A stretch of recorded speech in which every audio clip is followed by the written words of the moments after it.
Wow, thank you very much for being here. Look at all the beautiful people. I'm always a bit daunted when anybody shows up to my talks. So tonight's topic is going to be about art making as a spiritual discipline. Sometimes artists have their practices, but they are somehow apart from the ways in which they relate to the divine. And I'm going to endeavor to show, the first part of the talk will be about some of the key concepts of a practice that's rooted in spirituality. And then the second part will be a portfolio to show you how I incorporate those concepts into my practice. So let's get started. We receive our habit of mind from God and know what may be imaged and what may not. How depict the invisible? How picture the inconceivable? How to give expression to the limitless, the immeasurable, the invisible? How give a form to immensity? How to paint immortality? How to localize mystery?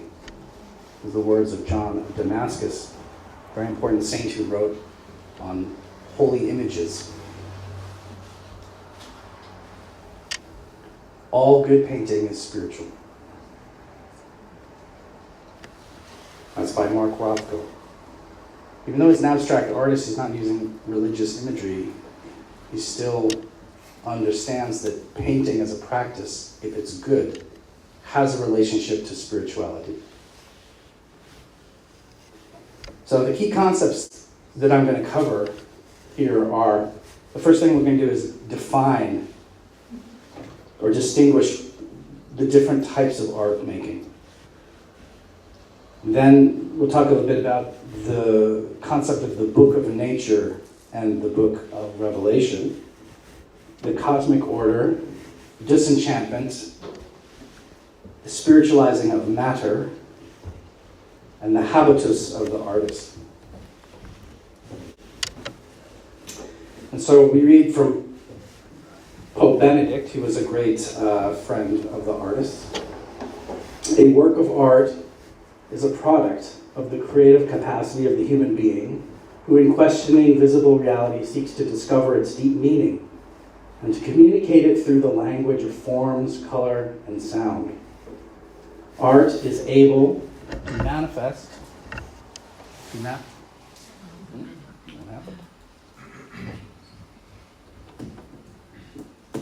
Art is able to manifest and make visible the human need to surpass the visible. It expresses the thirst and the quest for the infinite. Indeed, it resembles a door open onto the infinite and onto a beauty and a truth that go beyond the daily routine. And a work of art can open the eyes of the mind and of the heart, impelling us upward. So that's what we're striving for as artists with a spiritual practice. It's no small task. It's a true vocation. So the first thing is to distinguish what makes a spiritual artwork different from a regular artwork. Art really comes from techne, the Greek term. This is where we get the word technology, the logic of techne. And really it's just anything done with a craft, skill, technique, or method. Skillful practice, expertise. And so an artwork can be anything, really. We have like the art of baking and the art of carpentry, right? The art of fashion, right? And that's on the most basic level of just crafting something that is well made, taking matter and using skill to render it into a form. And then we have fine art. And fine art really is creative art. And it's meant to be art plus idea. So it's not just the skillful crafting of something. There's also an intellectual component that goes to it. If you are deficient in the intellectual component, you're deficient as fine artist. Right? And then we have religious art. Now, religious art uses religious imagery, and it tends to be didactic and mythological and historical and allegorical. So it's fine art plus religious symbolism. So it's beauty, right? It's aesthetics, it's crafting, plus it's religious imagery. And it tends to be existing within the matrix of a religion. Now, religion takes, the etymology of the word is religio, which means a linking back, like a chain. So when you enter into the matrix of a religion, you are entering into a constellation of rituals, music, architecture, prayers, hymns, an entire worldview, right? Moral teachings, poetry, writings. It's an entire structure that you're existing within. And so religious art tends to have most of its power and import for the people within that structure and to the people in that structure. And that's true of all religions.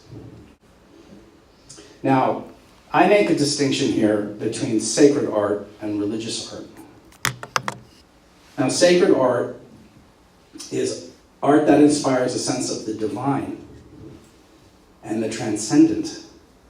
Religious art, just because you make a religious image, doesn't necessarily mean that you're speaking to something theologically. You might just be referencing something or portraying, illustrating something that's within that religious matrix. But sacred art employs symbols and iconography to convey a deeper theological meaning. It's liturgical and devotional. So think icon painting, right? Think Aboriginal Dreamtime paint, Zen ink painting, Tibetan mandalas, Navajo sand paint, Hopi sand paintings. They have a function. They're not just conveying ideas about a religion, but they're actually used in forms of prayer and forms of ritual. And so what makes something sacred, quote unquote sacred, is that it exists within a boundary. You draw a circle around something and everything that's within the circle is one thing. That's the sacred. Everything that's on the outside is something else. And we do this conceptually. We say everything that participates in this thing is sacred. And it's a line that we make. Because the universe just goes on and on forever, right? But what makes something sacred is when we delineate its boundary. Now, one of the important concepts that I work with, that I've learned through my studies, is the two books. Does anyone know what these are? It's a scholastic, it started in ancient Greece, right? But it was developed by the scholastics in the 12th century. The Book of Nature and the Book of Revelation. Now, the Book of Revelation is not referring to the book at the end of the Bible, right? It's the idea that knowledge is revealed from on high to us through sacred scripture, through inspiration, through mystical experiences. And the Book of Nature is the cosmos. It's all of nature. It's all the created world. Because it's infused by God with meaning and purpose if you are open to it. And so the concept is that nature is a readable text if you are open to it. It will teach you and lead you to the spiritual ideas. God has infused the material world with symbolic meaning that can lead you to the truth. Now, The book of Revelation is the logos, the logic, the word, the discourse. And that is revealed truth. That's not something you can reason your way towards. It's something that breaks through our limited understanding and reveals something higher that we couldn't derive at on our own. But these two things, these two books, they work together and they lead to each other. They're complementary. Now, I want to talk a little bit about the concept of enchantment, okay? Because we live in a disenchanted world, or actually it's more proper to say perhaps that we exist in both realms, right? But enchantment is the idea of being a participant in a song, right? Think about a singer in a choir. They're singing, they're an individual, but they're joining in, they're participating with all the others, and they're taken outside of themselves, and they're lending their talents and their voices to something much greater and much bigger than themselves.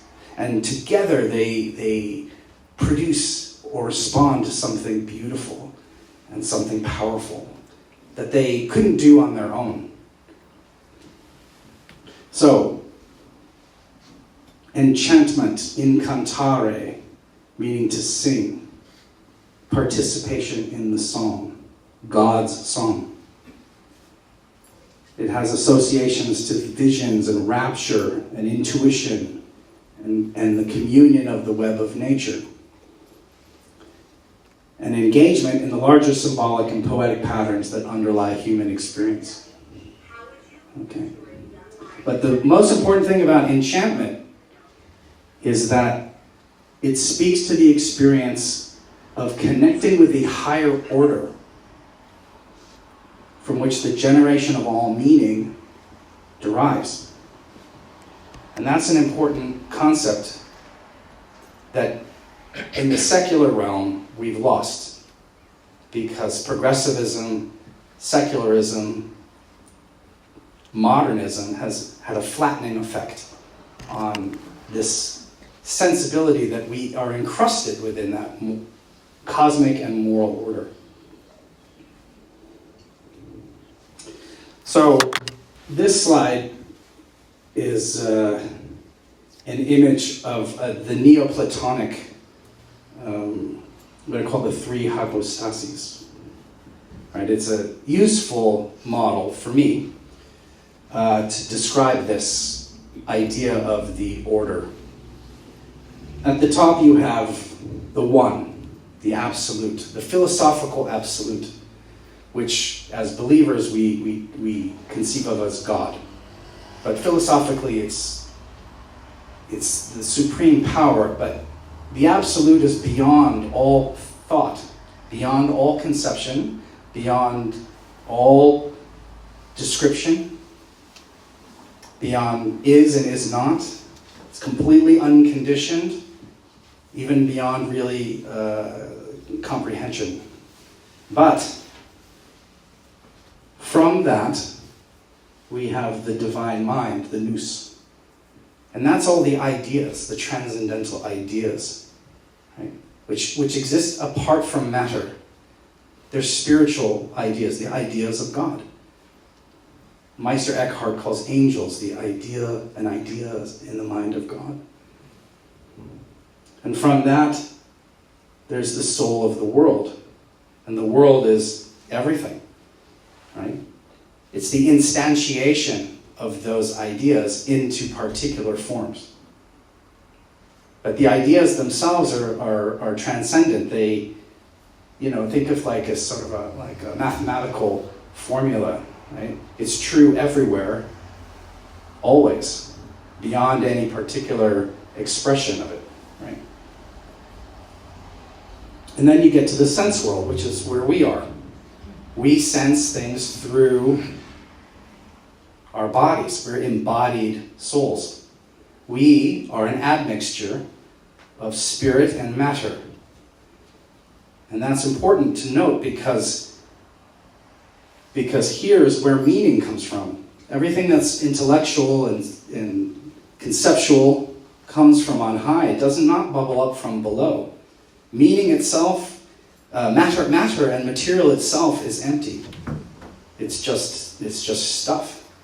But we give it meaning, or we discover meaning in it. God gives it the meaning, and it's revealed to us that it has meaning. And this is important for artists, because what we do as artists is we spiritualize matter. We take raw matter and we put it together, and it says something beyond what it is. Right? That's what an idea is. If it doesn't speak, if it doesn't have an intellectual import, it's not art. It's just arranged stuff. It's craft, right? It's that first definition of art. But something that has this higher sense of speaking beyond its material reality to a conceptual, intellectual level, well, where does that come from? Do we project it onto it, or does it speak to us from something else? Or is it a conversation? So artists, if they're worth their salt, really understand that this is a reciprocal process, right? It's not just that a form has inherent meaning. There's a meaning that comes from beyond, and then the particular work taps in and participates to that thing which is higher. And so the one emanates down, and then to each level, the ideas, and then the ideas into the soul of the world, and then into us that we sense. And then we, as artists, as mystics, as spiritual people, we try to go back. We study the soul of the world. We study the divine mind and the ideas, and hopefully then we come to an appreciation of God. But now we live in an era of disenchantment. Now, I've been reading a lot of the writings of Professor Charles Taylor. He wrote an interesting book called The Secular Age. And he describes disenchantment as having two levels, right?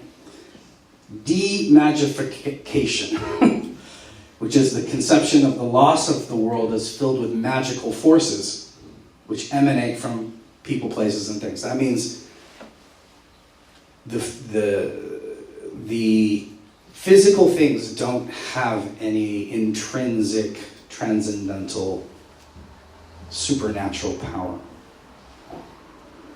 And then that's actually the modern age getting rid of magic as superstition is probably a good thing, right? The church did a lot for that, and the Protestants did a lot too, of bringing us out of a kind of a superstitious worldview.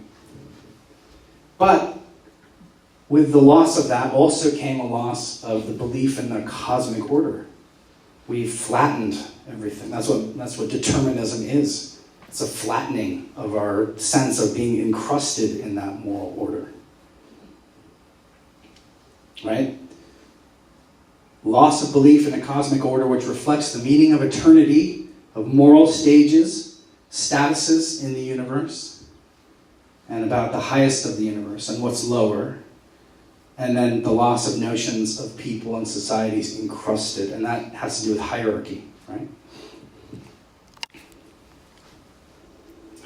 And so he posits that there's two sensibilities that we've developed in this time, which is the buffered self, he calls it the buffered self and the porous self. And so the Middle Ages, when religion was more dominant, was dominated by a sense of, well, it was the porous self was more dominant. It was that our sensibilities were more, aligned with that view of the world. So if you went to the healing well and you drank waters and you were healed, it's because there was something in that well that was healing you. And we still have that in the religious matrix as well, right? Relics and things like this that touch. So, but now we have the buffered self. The buffered self is more dominant. And that means we're buffered against a kind of openness to the world. And matter is despiritualized. And so if you're an artist now with a spiritual practice, then the project of re-enchantment is important. Re-enchantment, going back, a renewing of disenchantment. If disenchantment is the removal of enchantment, an absence of connection to that higher order and lower order too, then, and a silencing of your participation in the song, then re-enchantment is the recovery of that. And I'm arguing that it's the responsibility of arts, religion, poetry, humanities, to re-enchant the culture through the creative, poetic, and spiritual imagination. So we're not going to go back to the Middle Ages, right? Penicillin is important. We need penicillin, right? And technology. And so I'm not arguing that we should overcome or get rid of the modern technologies that have helped us. It's that because the buffer itself is, and the secular world has given us great goods as well. But that, properly speaking, the arts is, and religion and poetry is the realm where we generate this kind of sense of purpose and meaning. And so we need both, because we are, like we said, we're an admixture of spirit and matter. Okay. So how does an artist get going, right? He has to develop the habitus. The habitus, a Latin term, it's defined as a state of deep possession, inner quality, or deep-rooted interior disposition that raises the human subject and his natural powers to a higher degree of vital formation and energy. And that's it. Nobody really cares if I get up and go to my studio and paint, or sit on this piece of grass and read a book. I have to care. I have to know that what I want to do, what I have to say, what I have to create is worthwhile. And how do I know that? Well, John Paul II gives us a good phrase. The particular vocation of individual artists decides the arena in which they serve and points as well to the tasks they must assume, the hard work they must endure, amen, and the responsibility they must accept. Artists who are conscious of all this know too that they must labor without allowing themselves to be driven by the search for empty glory or the craving for cheap popularity, and still less by the calculation of some possible profit for themselves. There is therefore an ethic, even a spirituality of artistic service, which contributes in its way to the life and renewal of the people. That is your responsibility as a spiritual artist. He lays it out. It's a high calling if you really understand that this is who you are. So, we've defined art. We've touched on the book of nature and the book of Revelation, the cosmic order, mentioned disenchantment, the spiritualizing of matter, and the habitus. Now, I've known who I was from a very young age. My mother sent me this drawing from when I was 9 years old, a couple of years ago. And I've done all those things. I went to France, I went to Spain, I went to Italy to paint, and I'm pretty much, I guess I'm known for my skills. But not everybody knows that about themselves when they're young, right? Sometimes we have to come into it, but some of us, like me, know from when we're young what we're supposed to do. And fortunately, I had a great family with a lot of artists, and it's an Italian-American family. It's like, we're not maybe producing a lot of NBA players, but give us a church to paint, and we'll do a great job. This is what most people think of as the life of the artist. I'm in my prime. I don't know. Maybe I'm somewhere in here. The burned out disappointment of the whole weirdo. But actually, this is really what the life of the artist is like. And you have to understand that if you're going to take this on as a practice. Because it's a vocation, as we said earlier. Now, I went to the Boston School. That's in Italian, so. It's art, the School of Art.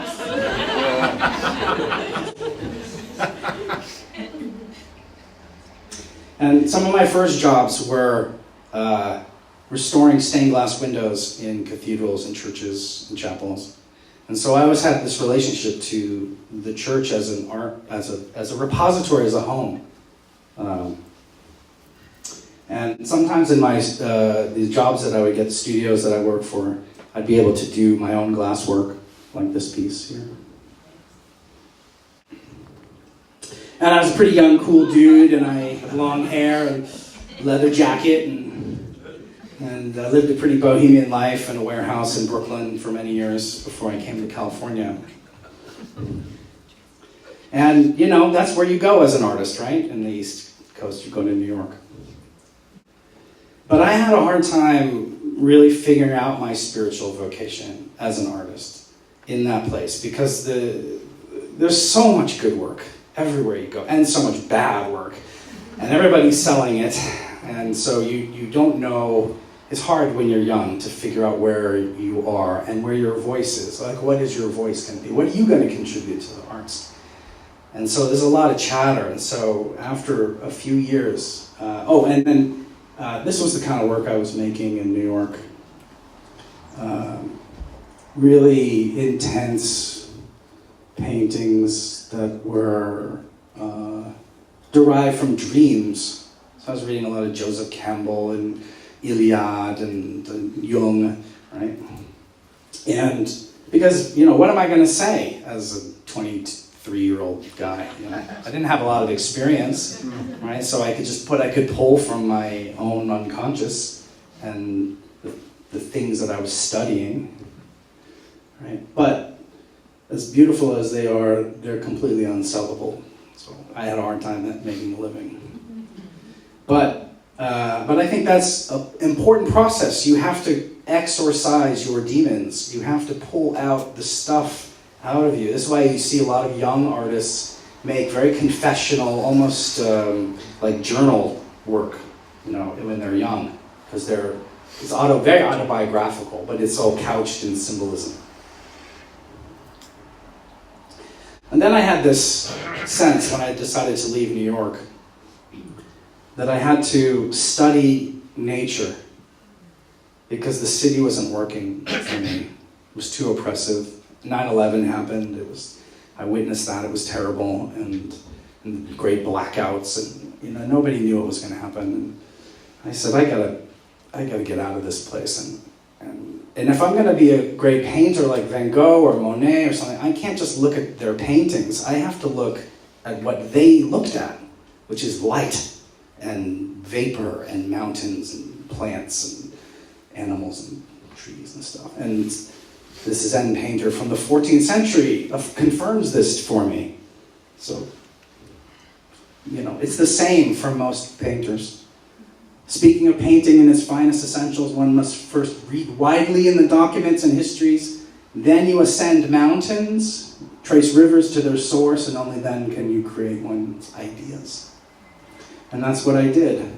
I came to California and the West, and I spent years traveling around and exploring all the amazing landscapes that are here in order to refine my understanding of color, and all the colors are in the earth.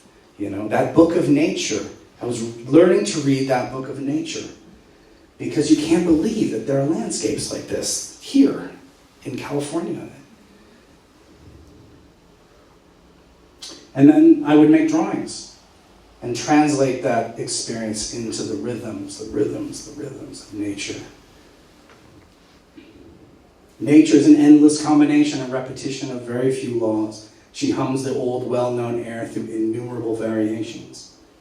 Ralph Waldo Emerson. And then my paintings started to look like this.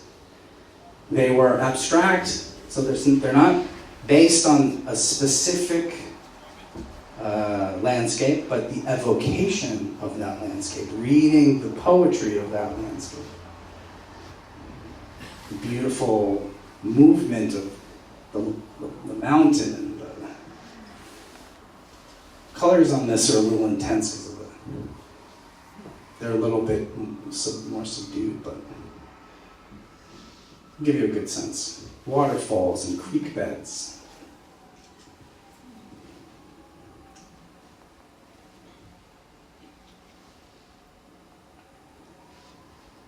Movement of a river.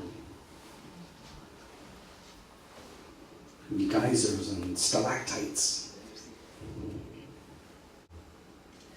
And I worked in my home. And that's an important thing. You have, if you're an artist, you have to be resourceful. If you don't have a studio, work in your home. Work on your kitchen table. It's fine. You'll get there. You just have to keep at it. You have to believe that something in you is superior to your circumstances.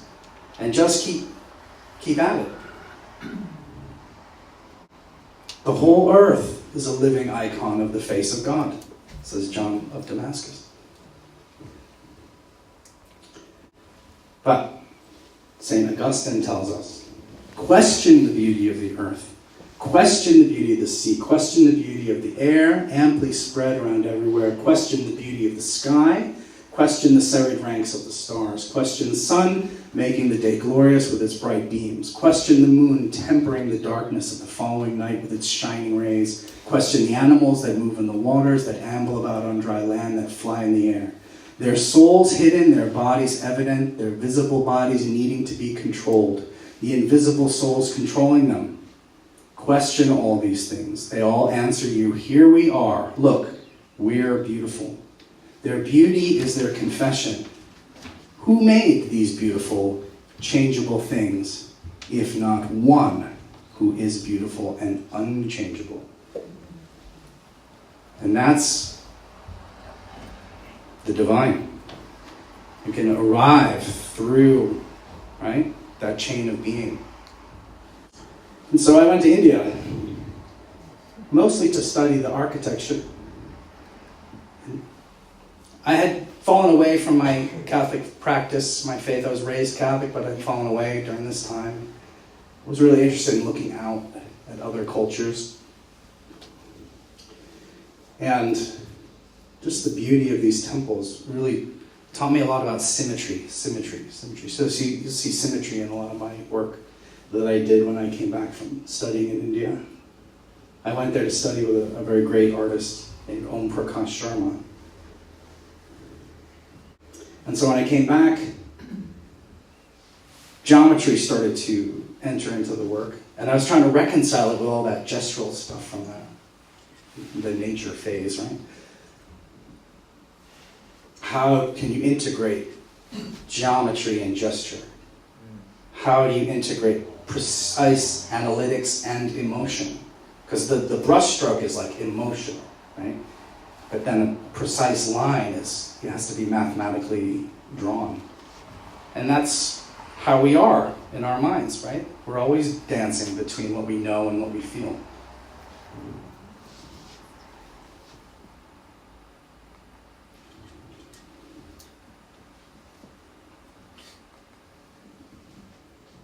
Interesting fractals there for a bit.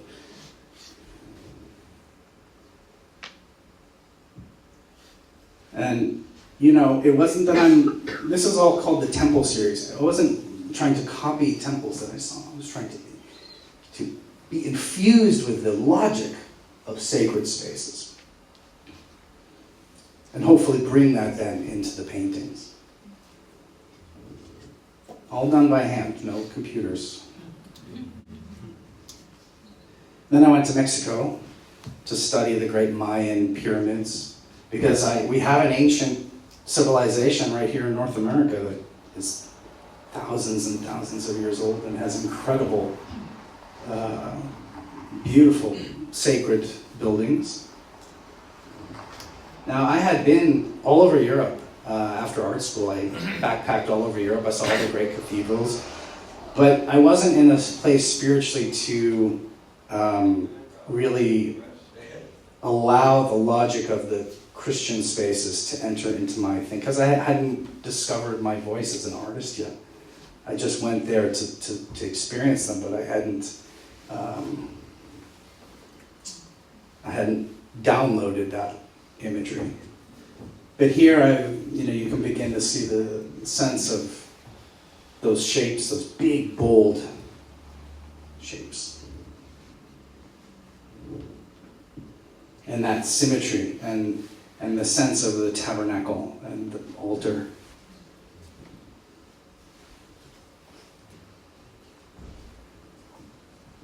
And going in and up.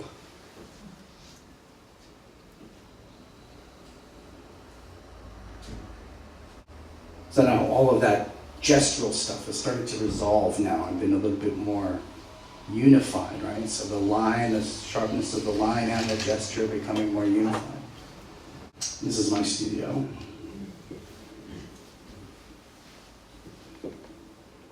The artist must train not only his eye, but also his soul. Kandinsky said this. Who wrote a very important book called On the Spiritual in Art. And after all that, you see, I realized that I had gold in my life earlier on in my own faith. I had to go all the way to the other side of the world and experience a lot and internalize a lot, nature and other sacred traditions, before I could come back to the place that I started and rediscover it with new eyes, right? I think it's T.S. Eliot who says, right?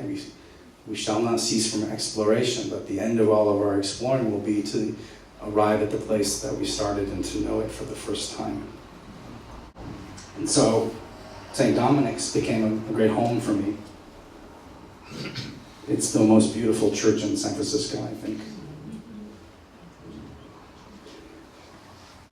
Withdraw into yourself and look, and if you do not find yourself beautiful as yet, do as does the sculptor of a statue.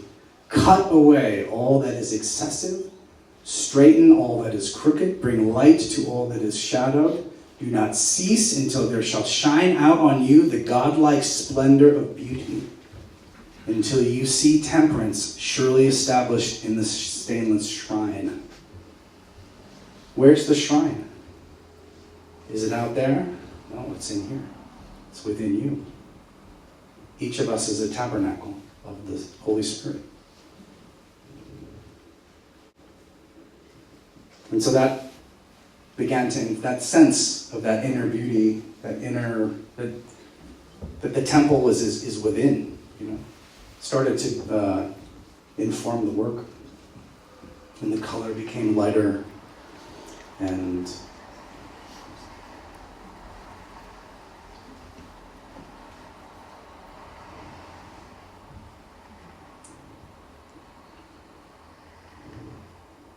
those forms, right? Those Gothic forms, they started to influence my compositions. And if you spend enough time in front of the Blessed Sacrament or Monstrance, something like this might come out.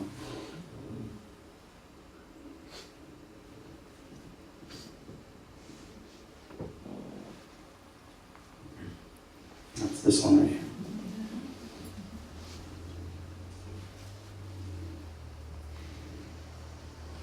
But what is the most important thing about painting? Light. And physical light is an instantiation, a form of spiritual light. So the metaphysics of light have a lot written about them. But Monet tells us light is the most important person in the picture. But light is invisible, right? It has to bounce off of objects to be seen. But what happens when the light now is within you? Then you begin to paint compositions that try at least to infuse light, or to evoke light, rather.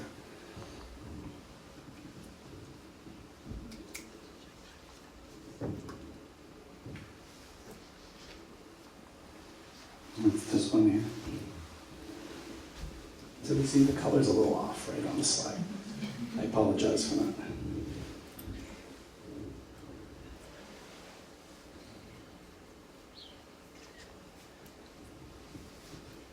And even that sense of nature, right? Waterfalls and things, they start to now become sublimated. And the land, right? right? So you can go back to the landscape, and it looks like a temple, and yet it's also the landscape. And the light is coming from within.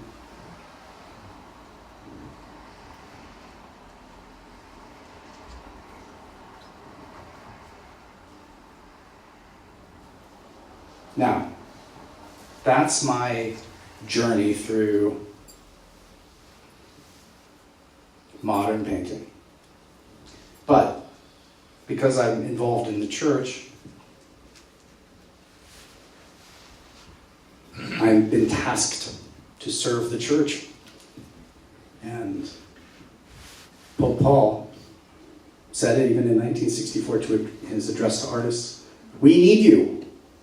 We need your collaboration in order to carry out our ministry, which consists, as you know, in preaching and rendering accessible and comprehensible to the minds and hearts of our people the things of the Spirit, the invisible, the ineffable, the things of God himself. And in this activity, you are masters.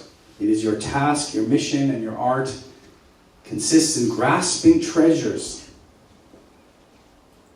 from the heavenly realm of the Spirit and clothing them in words, colors, forms, making them accessible." So now I've started doing church work, iconography. And this is one of my first big commissions. It's a mural. This is what it looked like. And just had some ticky-tack paper on the back. And now it looks like this. And it's the descent of the Holy Spirit and 7 angels. That's Brother John Paul, if you know him. Bowing.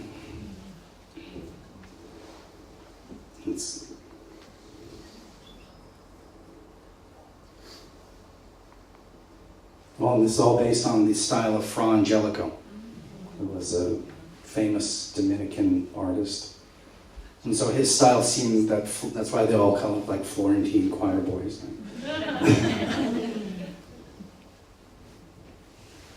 Gold leaf, you know. And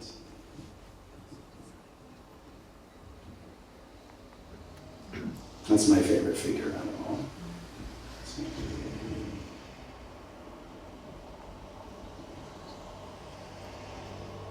What does the wording say? It's Latin.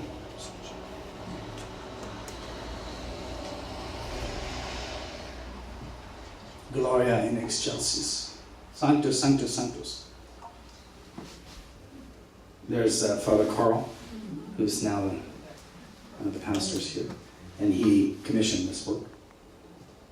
And so it's really amazing to see your paintings, you know, something like that I imagined suddenly being used liturgically, right?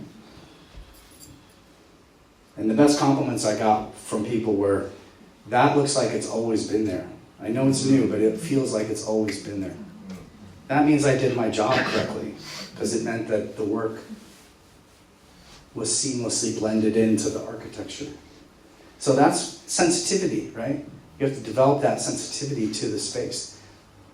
You know, on the one hand, if you're an artist creating liberal artwork in your own, for your own, you know, creative fulfillment, it's very much self-generated. But if you're doing work for others, you have to be empathetic. You have to have a sympathy with the space. I'll show you one more project because we're running out of time, but this is my most recent iconographic project. This is what the chapel looked like at the Monastery of the Contemplatives of St. Joseph of South San Francisco. It's a relatively new order of monks in South City, but they're probably about 15 years old. But they had seen another chapel I had done and commissioned me, and so now the chapel looks like that.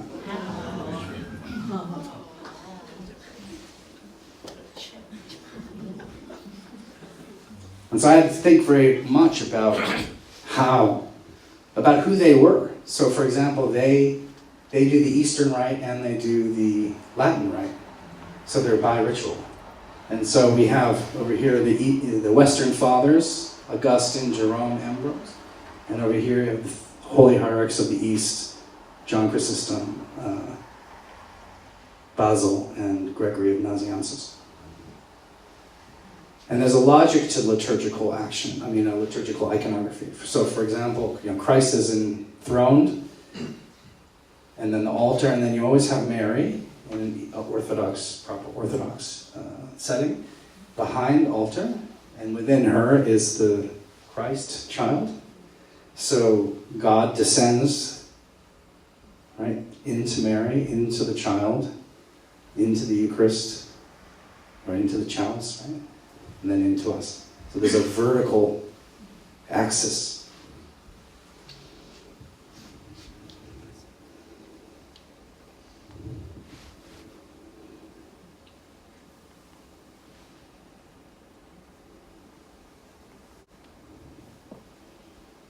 And there's a Western angel here, or angel in Western garb. And on the other side, there's an Eastern angel. In the Eastern iconography, angels wear the garb of a deacon, because deacons read the word during the Mass. And angels are proclaimers of the word. Angelos means messenger. This is called the Mandilion. It's like the Veil of Veronica, but it's got a different backstory. These are two of my favorites. This is St. Michael of the Apocalypse and St. George, both riders defeating dragons. And they represent the spiritual battle that the monks will have to face and the carnal, mortal battle that they have to face over the passions. Right? So, because George was a mortal, physical dragon slayer, and Michael is this sort of heavenly dragon slayer.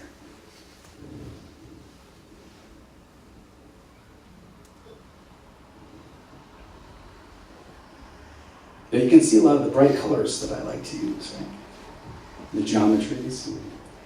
Those things can come to bear in the religious work.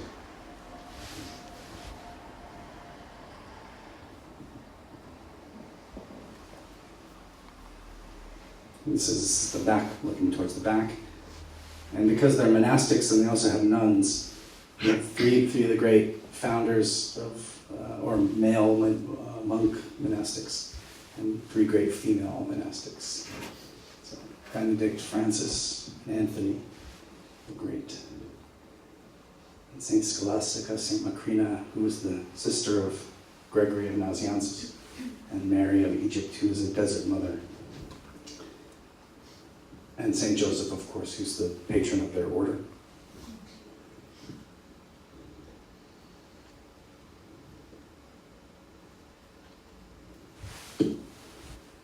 This is the Anastasis, the harrowing of hell.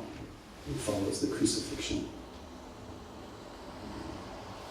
And John the Baptist, who in the East is given wings, because he's also an angelos. He's considered an earth angelos, because he proclaims the word.